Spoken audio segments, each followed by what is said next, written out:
Magandang hapon, Pilipinas. Live mula sa Pag-asa Weather and Flood Forecasting Center, narito na ang latest sa ating panahon.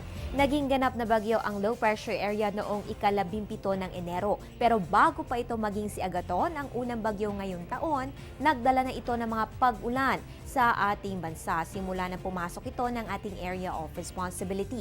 At ngayon nga nalusaw na ito, nagtala po ito ng 45 kataong patay, 68 ang sugatan at 8 pa rin ang nawawala. Isa pa sa mga nai-report na epekto na naturang sama na panahon sa bansa ay ang 24 na insidente. 16 dito ang pagguho ng lupa, 6 na pagbabaha at 2 namang maritime incidents sa Regions 8, 9, 10, 11, Caraga at ARMM. Ayon pa sa latest report ng National Disaster Risk Reduction and Management Council o NDRRMC, umaabot na sa mahigit 369 million pesos ang total cost of damages na naturang weather disturbance.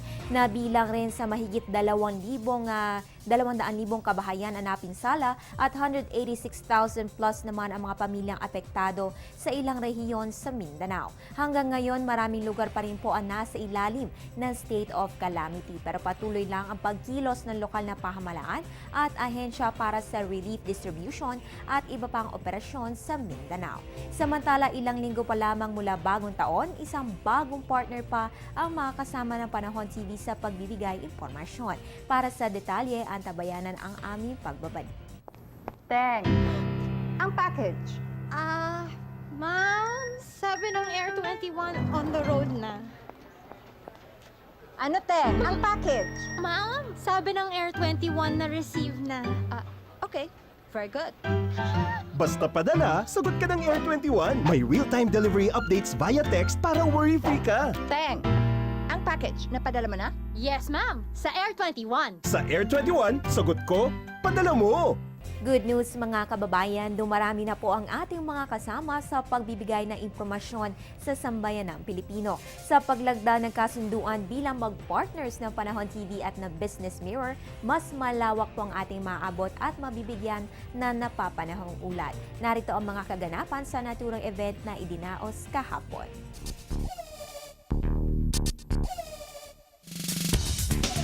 Welcome to the Panahon TV and Business Mirror contract signing. We would like to introduce the key officers who are present here today. Sir Anthony Cabangon, the publisher of Business Mirror. Rick Alegre, Ms. Donna Melina Clavier, the president of Uganiga. Mr. Alberto Gina, the chairman of Nina Group of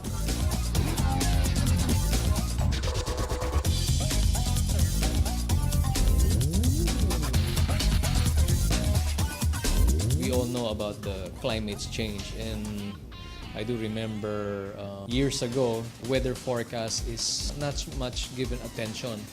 But because of the recent calamities, people have become very, very conscious. And it has become part of their daily read to know what is happening or weather forecast because it affects all of us. Palakas ng palakas ang Panahon TV. Kung gaano kalakas ang bagyo, ganyan din dapat ang panama ng Panahon TV dahil kailangan talaga ang information can really save lives. Parati natin ina-encourage na lahat tayo talagang ready, inaalam natin talaga lahat. So talagang pinagbubuti natin ang paghahanda sa pagbibigay ng impormasyon.